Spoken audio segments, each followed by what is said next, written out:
Okay, so I have to be honest with you. I've never used Sora, not once.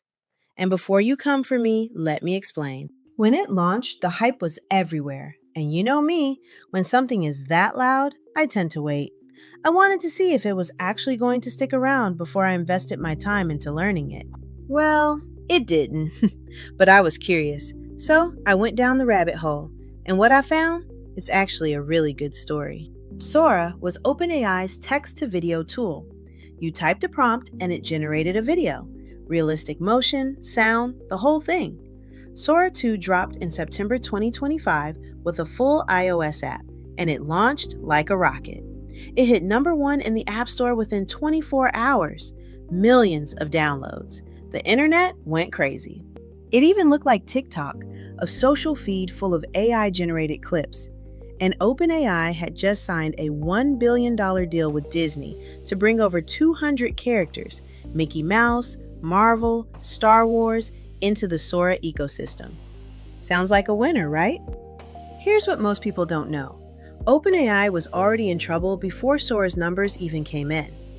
At the end of February 2026, just weeks before the Sora shutdown, OpenAI signed a deal with the Pentagon that set the internet on fire. Users felt like OpenAI had crossed the line, and they left. ChatGPT uninstalls spiked 295% in a single day. Claude went from number 42 in the App Store all the way to number 1 in a weekend.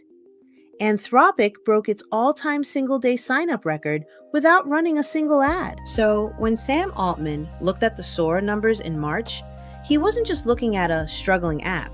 He was looking at a company that had just taken a massive public trust hit and was burning $1 million a day on something most people had already stopped using.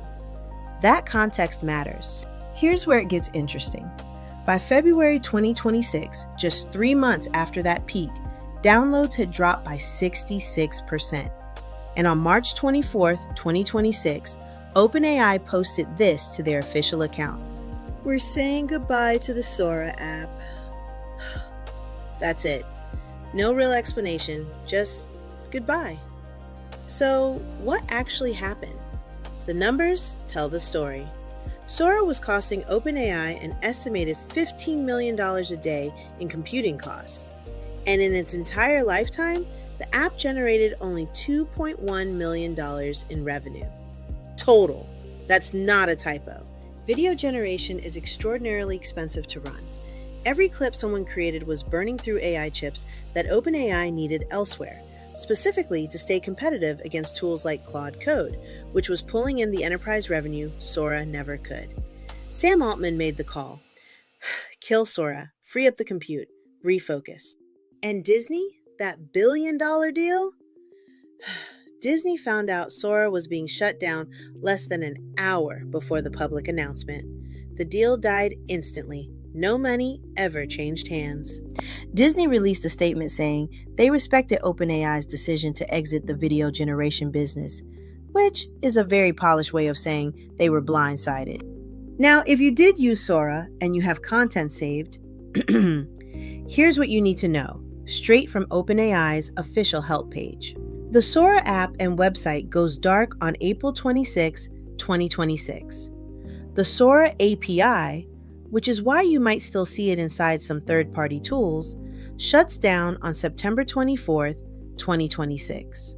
OpenAI is recommending that users export their content before April 26th.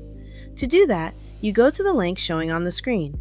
I will also share it inside the description and comments. Click export and wait for the email. If you have a large video library, it could take a while. And once everything is deleted, it's gone for good. So don't sit on this. So yeah, I never used Sora.